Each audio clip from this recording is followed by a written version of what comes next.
2024 ராமர் கோவிலை திறக்க போகிறார் நம்ம மோடிஜி அவர்கள். அவர் திறப்பதற்காக நாடு முழுமைக்கும் உள்ள கோயிலில் அவர் அர்ச்சனை எல்லாம் செய்துவிட்டு அங்கங்கெல்லாம் முங்கி எந்திரிச்சு வந்திருக்காரு. மூழ்கி எந்திரிச்சுன்னா இப்போ ராமேஸ்வரம் போனார்னா கடலில் மூழ்கி எந்திரிச்சு வந்திருக்கிறாருல, அதைத்தான் சொல்லுது. அங்கே கடலில் மூழ்கி எந்திரிச்சாருன்னா 2 நாளைக்கு கடலில் மீன் பிடிக்க மீனவர்கள் யாரும் போயிடக்கூடாது அப்படின்ட்டு அது வேற உத்தரவு. அவர்களுடைய வாழ்வாதாரத்திலே அங்கே கை வச்சிருக்கும். சரி, 3 நாள் சுற்றுப்பயணம் பண்ணார் நம்ம பிரதமர் தமிழ்நாட்டில் மட்டுமே. ஏன்னா இதனுடைய நோக்கம் என்னன்னா ஆன்மீகம் பரப்புவது அல்ல. ஆன்மீகம் என்ற பெயரில் அரசியல் அறுவடை செய்வது தான் அவர்களுடைய நோக்கம். நம்ம என்னதான் சொல்லி சொல்லி சொல்லி சொல்லி திரும்ப திரும்ப சொன்னால் கூட என் போன்றவர்களுக்கு எட்டவில்லை அப்படின்னு என்னை நானே தான் குறை சொல்லிக் கொள்ள வேண்டும். மற்றவர்களை நான் குறை சொல்வதற்கு தயாராக இல்லை.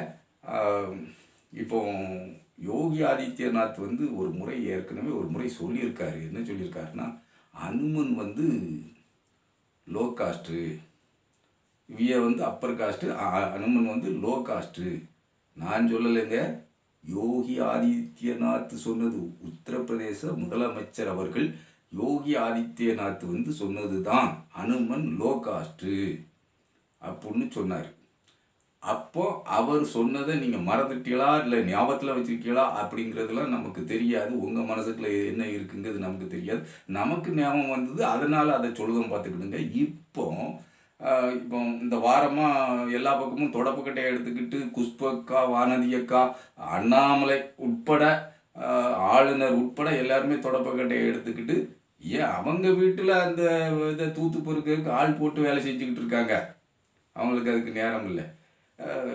சரி, கோயிலை போய் சுத்தம் பண்ணுறாங்க, பொது கழிப்பறையை சுத்தம் பண்ணுவாங்களான்னு ஒரு சிலர் கேட்குறாங்க. அதாவது வலைதளங்களில் கேட்குறது நியாயமான கேள்வி தான். இவர்கள் ஒரு கோயிலை சுத்தம் பண்ண போகிறதுக்கு பதிலாக ஒரு கழிவறையை சுத்தம் செய்தால் நாடு நலம் பெறும், சுகாதாரம் வளரும் அப்படின்ட்டு எல்லாரும் சொல்வது தான். அதுதான் உண்மையும் கூட. ஆனால் அப்படி சுத்தம் செய்யக்கூடிய தன்மை உள்ளவர்களாக இவர்கள் அது ஒரு கரையில் இருக்கட்டும். அவர்கள்ட்ட அந்த மாதிரியான எதிர்பார்ப்பையெல்லாம் நம்ம பார்க்கட்டாம்.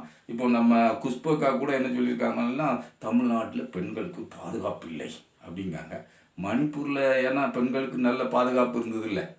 ஏன்னா பெண்களை நிர்வாணமாக, அதுவும் ஒரு இராணுவ வீரருடைய மனைவி, கார்கில் போரில் ஈடுபட்ட இராணுவ வீரருடைய மனைவியையே நிர்வாணமாக இழுத்து சென்ற ஒரு கூட்டம் மணிப்பூரில் தான் நடந்தது.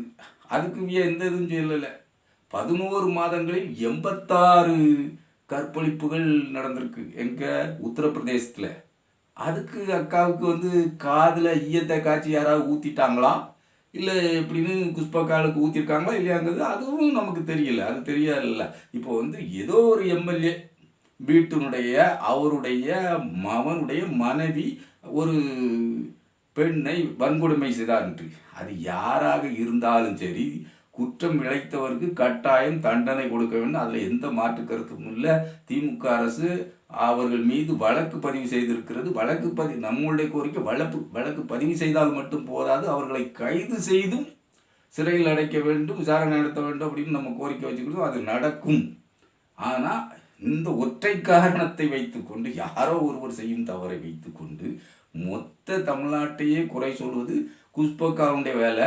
அவைய கமிஷனில் தேசிய மகளிர் ஆணையத்தில் இருக்கிறதுனால உடனே அது என்ன விசாரணை அப்படின்ட்டு உடனே டிஜிபிக்கெல்லாம் உத்தரவு போடக்கூடிய அளவில் அவர்களுடைய ஒரு அதிகாரமிக்க பதவியில் இருக்கிறார்கள். இந்த ஆட்டம் எவ்வளவு நாள் செல்லும் என்பதை 2024 தேர்தல் காட்டும் என்று நாம் நம்புகிறோம். அது ஒரு பக்கத்தில் இருக்கும். இவர்கள் யோகி ஆதித்யநாத் சொன்னது போல தேர்வு பண்ணி தான். ஏன்னா ஸ்ரீரங்கம் கோயிலை ஆளுநர் சுத்தம் செய்ய போகிறாரு. அப்படி சில கோயில்களில், கோனியம்மன் கோயிலில் நம்ம அக்கா வானதி அக்கா சுத்தம் செய்ய போகிறாங்க. அப்படி போகிறாங்க. மதுரை மீனாட்சி அம்மன் கோயிலுடைய தெற்கு புறமாக உள்ள அனுமன் சிலைகள் இருக்கிற பகுதியில் அந்த வாசல் பகுதி இருக்குல்ல, படிக்கட்டு, அந்த படிக்கட்டை நம்ம எல்முருகன் ஜி சுத்தம் செய்கிறார். அப்போ அவருக்குன்னு அலர்ட் பண்ணிட்டாங்களா? அதாவது யோகி ஆதித்யநாத் பேசுனது தான் நான் அந்த இடத்துல பேசுகிறேன். யோகி ஆதித்யநாத் அனுமனை லோ காஸ்ட் அப்படின்னு சொன்னார்ல, அதே மாதிரி அனுமன் கோயில் பிரகாரத்தில் அந்த முன்பக்கத்தை சுத்தம் செய்யறதுக்குன்னு எல்முருகனை அலாட் பண்ணிட்டாங்களா, இல்லை இயற்கையே அப்படி உந்தி தள்ளுகிறதா, இல்லை இயற்கையிலே அப்படி எதுவும் உந்தி தள்ளப்படுகிறார்களா, இல்லை அவர்களுக்கென்று ஒதுக்கப்பட்ட இடமா? ஏன்னா பதவியை கொடுத்து விட்டார்களே தவிர அதற்கான பதவி என்ற ஒன்று ஒரு இணையமைச்சருங்க பதவி தானே தவிர அதற்கான அதிகாரம் இருக்கா, அதற்கான செயல்பாடு இருக்கா? ஒரு மண்ணும் கிடையாது, மண்ணங்கட்டியும் கிடையாது. இந்த தமிழ்நாட்டுக்கு மிக்ஜாம் புயல் வந்திருக்கு. திருநெல்வேலி, கன்னியாகுமரி, தூத்துக்குடி மாவட்டங்கள், தென்காசி மாவட்டங்களில் கடுமையான மழை வெள்ளம் அள்ளிக்கிட்டு போயிருக்கு. வியாபாரிகளுக்கெல்லாம் கோடிக்கணக்கான அளவில் நஷ்டங்கள். ஏன்னா வேற பகுதி, தூத்துக்குடி பகுதி, இந்த மாதிரியான ஏரியாக்களில், உப்பளம் பகுதிகளெல்லாம் அந்த மாதிரி கோடிக்கணக்கான வியாபாரிகளுடைய மொத்த பொருட்களும், மொத்த மளிகை பொருட்களும் நாசமாக போச்சு. தண்ணியில் இதாகி அரிசி, பருப்பு, உளுந்துன்னு எல்லாம் நாசமாக போச்சு. அதற்கான ஈடு எங்கே கொடுத்தார்கள்? ஒன்றிய அரசு கொடுத்ததா? இல்லை இதை ஒரு தடவையாவது ஒன்றிய அரசு பார்த்ததா? நிர்மலா சீதாராமன் வந்தாங்க, என்ன சிறுவைகுண்டம் கோயிலில் போய் நின்றுக்கிட்டு கோயிலில் பெருமாள் சுற்றி வருவதற்கு நீங்கள் ஏற்பாடு பண்ணுங்கன்னு ஜாயிண்ட் கமிஷனர்கிட்ட திமுறா பேசி அதிகாரம் பண்ணிக்கிட்டு இருந்தாங்க நம்ம நிர்மலா சீதாராமன். மற்றபடி மக்கள் கேள்வி கேட்கும்போது, ஏம்மா என் மாடு கண்ணி செத்து போச்சுமா, எனக்கு ஏதாவது உதவி பண்ணுங்கம்மா அப்படின்னு கேட்டால், நாங்கள் செய்தும் பரிசீலிக்கும், நாங்கள் உங்களுக்கு கட்டாயம் செய்வோம், அதுக்கான அதிகாரிகிட்ட நான் உங்கள் இதை மனுவை கொடுக்கேன்னு சொல்லலை. அந்த பவர் இதெல்லாம் என்கிட்ட கிடையாது, என்கிட்ட தராதிய மனு என்கிட்ட தராதிய, எனக்கு அதுக்கு சம்மந்தம் இல்லை அப்படின்னு நழுவுற ஒன்றிய நிதி அமைச்சருக்கு கோயிலில் போய் அதை சுற்றி வர்றதுக்குன்னா எல்லா அதிகாரமும் இருக்குது, எல்லா வளமும் இருக்குது, எல்லா மனமும் இருக்குன்னு ஆயிடுதுன்னு வச்சுக்கிடுவோமே. அது இந்த நாட்டுக்கு ஏற்பட்ட ஒரு பீடை, எல்லாம் தரித்திரம், எல்லாம் கேடு, அப்படித்தான் ஏதோ ஒன்றுன்னு வச்சுக்கிடுவோம். இது வந்ததுனால நடந்த ஏதோ ஒன்று, அப்படித்தான். நம்ம ஏதோ முழுமையான ஒரு முன்முடிவுக்கு வர முடியலைல்ல. இப்போ பிரதமர் அவர்கள் எப்போமாவது ஒரு முறை தமிழ்நாட்டுக்கு இந்த மிக்ஜாம் புயலுக்கு பார்வையிட வந்தாரா, இல்லை மழை வெள்ளத்தில் தூத்துக்குடி எங்கேயாவது பார்வையிட வந்தாரா? ராமேஸ்வரத்தில் 2 நாள் டெரா போட்டாச்சு, ஸ்ரீரங்கத்தில் டெரா போட்டாச்சு. எல்லாம் என்ன எதுக்கு? எல்லாம் வளைப்பதற்கு, வாக்குகளை வளைப்பதற்கு. அங்கே ராமேஸ்வரத்தில் போட்ட டெராவில் என்ன ஆச்சுன்னா, மீனவர்கள் கடலுக்கு போக முடியாத அளவில் அவர்கள் வாழ்வாதாரத்தை முடக்கி போட்டாச்சு. இந்த மாதிரி அவர்களுடைய பாதுகாப்பு ஏற்பாடுகளுக்காக இந்த மாதிரியான வேலைகள் எல்லாம் நடந்துக்கிட்டு இருக்குது. இப்போ தொடர்ச்சியாக ராமர் கோயிலுக்கு பிரதிஷ்டை பண்ணுவதற்கு மோடி அவர்கள் தயாராகிவிட்டார். மோடியை எதிர்த்து பிராமணர்கள் எல்லாம் சங்கராச்சாரியார்கள், பூரி சங்கராச்சாரியர்கள், அந்த சங்கராச்சாரி, இந்த சங்கராச்சாரி, 4 முக்கிலையும் உள்ள சங்கராச்சாரியார்கள் எதிர்த்து விட்டார்கள். இதுதான் சனாதானம் அப்படின்னு நம்ம பேசிக்கிட்டு இருக்கா. உண்மையிலே அவர்கள் எதிர்க்கவில்லை. எதிர்த்ததாக நீங்கள் நம்ப தேவையில்லை. அவர்கள் அங்கு போக வேண்டிய அவசியமே இல்லை. அவர் வரமாட்டேன் அப்படின்னு அந்த பார்ப்பன வகுப்பை சார்ந்த யார் கூறினாலும் அது ஒரு பொய்யான மாயத்தோற்றம். அவர்களுடைய கையில் அதிகாரம் இருக்க வேண்டும். அவர்களுடைய கைப்பாவையாக யார் இருப்பாரோ அவரே எல்லாம் பார்த்து கொள்ளட்டும் அப்படின்னு விடுறவங்கத்தான் பார்ப்பான்கள். இப்போ நம்ம ரங்கராஜ் பாண்டையே சொல்லியிருக்காருல்ல, அதாவது முகலாயர்கள் படையெடுப்பு எப்போ நடந்துச்சதோ அப்போமே ஆகம விதிகள் கெட்டுப்போச்சு, செத்துப்போச்சு, ஆகம விதிகள் கிடையாது. அதனால மோடி அவர்கள் மணியாட்டலாம் அப்படின்னு சொல்லிட்டாரு. நம்ம குருமூர்த்தி இருக்கானே, குருமூர்த்தி, அவன் என்ன சொல்லிட்டான்? அந்த நான் சொல்றதா இருந்தால் அதை குசுமூர்த்தின்னு தான் சொல்லுவேன். அந்த குசுமூர்த்தி என்ன சொல்லிட்டான்னா, அந்த விந்திய மலைக்கு கீழே எல்லாருமே கீழே விழுந்துட்டாங்க, அதனால் வடக்க ஆகம விதி கிடையாது, அந்த ஆகம விதிக்குள்ள அது வராது, அதனால் வடக்க மோடி பிரதிஷ்டை பண்ணலாம் ராமனை அப்படின்னு கொண்டாடி தீர்த்துட்டாங்க. 4 புறத்திலும் உள்ள சங்கராச்சாரியார்கள் அதெல்லாம் பார்ப்பன பெருசுகள், அந்த கோயிலில் இருக்க நிர்மாண பரிசுகள் இருக்குல்ல, அதுகள் வந்து நாங்கள் நிச்சயமாக இங்கே வரமாட்டோம், எங்கள் கோயிலுக்கே வரமாட்டோம். அதாவது பொட்டாட்டி இல்லாத மோடி ராமனை பிரதிஷ்டை பண்ணக்கூடாது. அது மட்டும் இல்லை, சனாதன கொள்கை அதை தடுத்து நிறுத்துகிறது, ஆகம விதி அதை அடித்து விரட்டுகிறது. அப்படின்லாம் இவங்க இந்த பார்ப்பன சமூகத்தை சேர்ந்த பெரிய பெரிய இல்லாத இல்லர்கள் வந்து கொதிக்கிறது மாதிரி கொதிப்பதெல்லாம் உண்மை அல்ல. இவர்கள் வந்து மோடியை ப்ரமோஷன் பண்றாங்க. உண்மை இதுதான். இதை தெளிவாக தெரிந்து கொள்ள வேண்டும். மோடியை ப்ரமோஷன் தான் செய்கிறார்கள். அதுதான் உண்மை, மாற்றே கிடையாது. அந்த மாதிரியான வேலையைத்தான் இவர்கள் செய்து கொண்டிருக்கிறார்கள். இவர் இன்னைக்கு போகட்டாலும் பரவாயில்ல, இவர்கள் இந்த பார்ப்பன சமுதாயத்தை சேர்ந்தவர்கள், தலையில் பிறந்தவர்கள், அவர்கள் இன்னைக்கு போட்டாலும் பரவாயில்ல, இன்னொரு நாளைக்கு போய்கிடுவாங்க, அதெல்லாம் பிரச்சனை இல்லை. ஆனால் அப்படி ஒரு கருத்தை அவர்கள் வைத்து மோடிக்கு எதிராக பிரச்சாரம் பண்ணுவது போல் பண்ணினால் மோடியை நோக்கி மக்கள் ஆதரவாக திரும்புவார்கள், மோடியினுடைய அலை இன்னும் ஓங்கும் என்ற நம்பிக்கையில், அந்த திட்டமிடலில், அந்த கதை திரைக்கதை வசன இயக்கத்தில் அவர்கள் நடித்து கொண்டிருக்கிறார்கள் என்பதை நாடு நன்கு அறிய வேண்டும், நன்கு உணர வேண்டும்.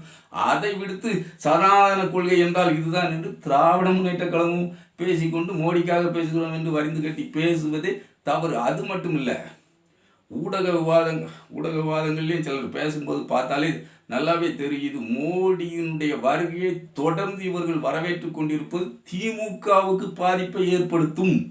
இப்போ நம்ம ரஜினிகாந்த் அவர்களும் என்ன பண்ணுறாருன்னா, நம்ம இது ஒரு 500 ஆண்டு கனவு. ஏன்னா பேயா உனக்கே 75 வயசு தானே இருக்கும், இது ஒரு 500 ஆண்டு கனவு. இங்கே 1885 வருடத்தில் பிரச்சனையை உண்டு பண்ணியது யார்? உண்மையிலே ராமன் பாபருங்கிற பிரச்சனையை உண்டு பண்ணி விட்டவன் அப்போதைய ஆங்கிலேயர்கள்.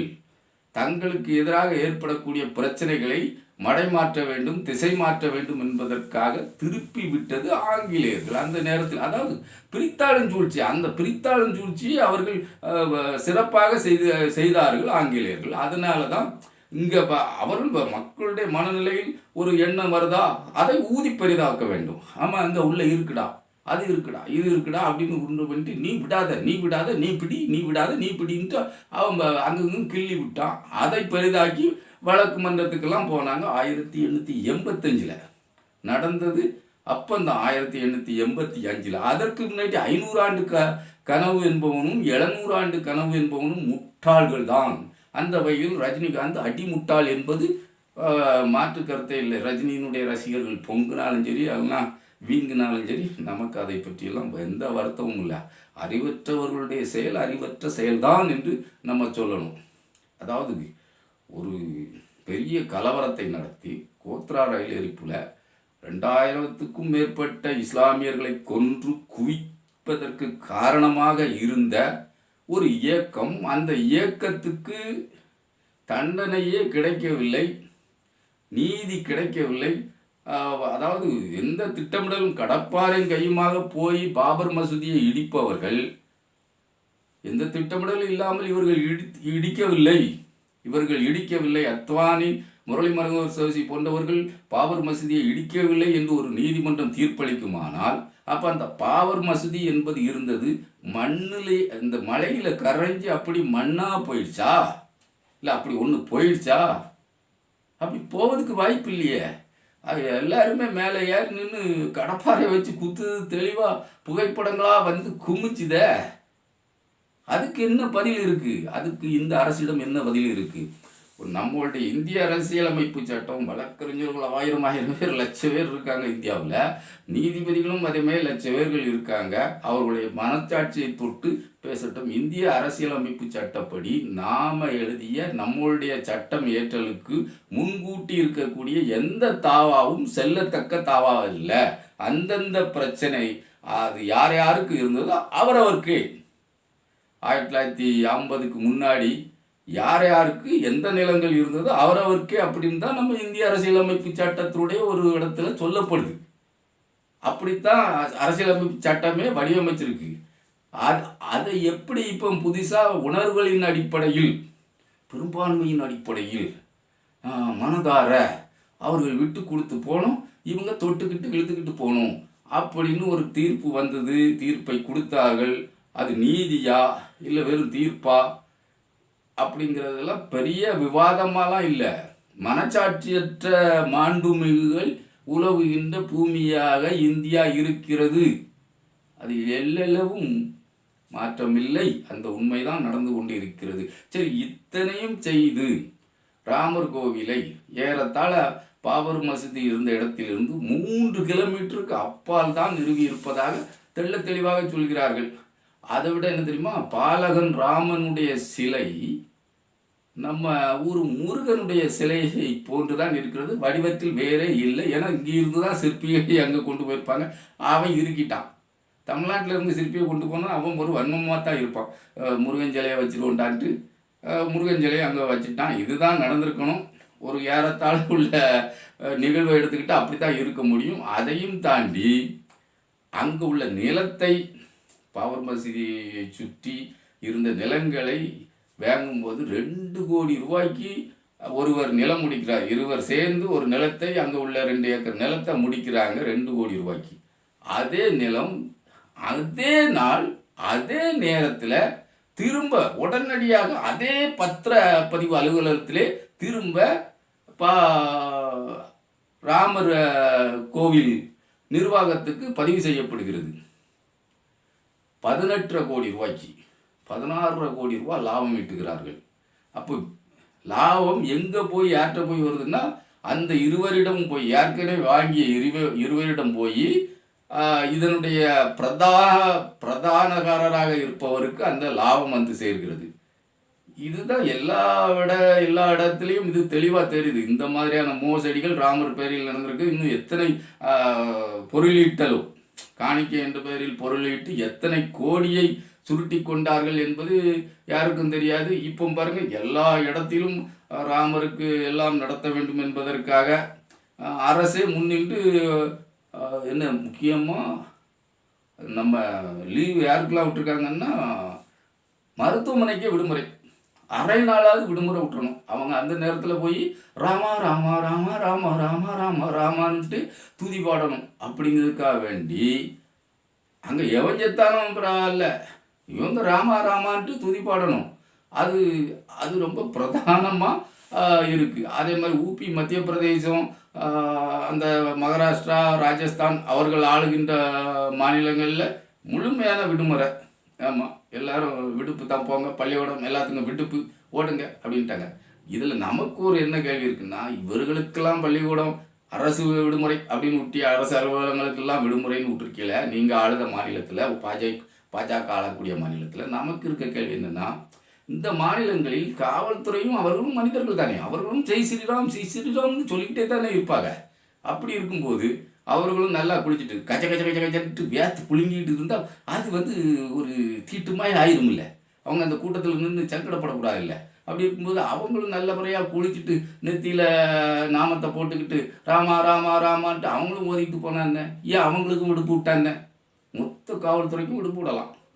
ஏன் பிரதமருடைய பாதுகாவலர்களே விடுப்பில் போனால் கூட ராமா ராமா ஜெய் ஸ்ரீராம் சொன்னா என்ன கெட்டு போகுது? இல்லை, எல்லாமே செய்கிற ராமன் நம்மளை பாதுகாக்கலாம். அப்புறம் பாதுகாவலர் எதுக்கு? போலீஸ் எதுக்கு? ஒரு நாத்திகனாக இந்த கேள்வியை யார் வைக்கதான் நினைக்கின்றான். ராமன் தான் நம்மளை பாதுகாக்கிறான். அவனுக்கு தான் நம்ம பட்டாபிஷேகம், ராமாபிஷேகம் பண்ண போகிறோமே. அந்த அபிஷேகம் பண்ணும்போது ராமன் நம்மை காப்பான்.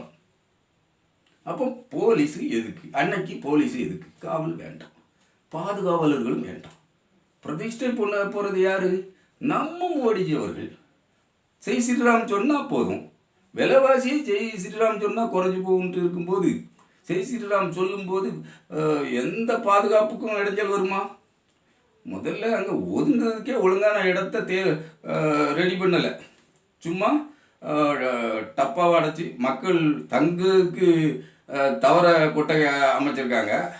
மக்கள் தங்குக்கு, விஐபி தங்குக்கு அதுக்கு வேறு இடங்கள் இருக்குது. ரஜினி மாதிரி சங்கிகள் தங்குக்கான வேறு இடங்கள் அமைச்சிருப்பாங்க. ஆனால் மக்கள்ட்டு பொதுமக்கள்னு போகிறவங்க அவங்களுக்கு அந்த தகர கொட்டையை இது பண்ணியிருக்காங்க. அதேமாதிரி அவங்க ஒதுங்குறதுக்கு கூட ஒரு சாக்கடை மாதிரி வெட்டி விட்டு 2 சைடும் திறந்த வழியில் அவங்க உட்காந்துக்கிட்டு போய்கிட்டே இருக்க வேண்டியது. சாக்கடை பக்கத்தில் போய் ஒதுங்கணும், இதான் வேலைன்னு வைங்களேன். அந்த வேலையெல்லாம் கரெக்டாக செய்தாங்க. இப்போ சாப்பிட்றது இருந்தாலும் அது பக்கத்துலேயே சாப்பாடு எல்லாம் வரவு இருந்து சாப்பிட்டுக்கணும். அது கை தோலை அடிச்சுக்கணும். ஜெய் ஸ்ரீராம் சொன்னால் எல்லாமே வாடையும் வராது, ஒன்றும் வராது, கொரோனாவே வராதுன்னா பாருங்களேன்.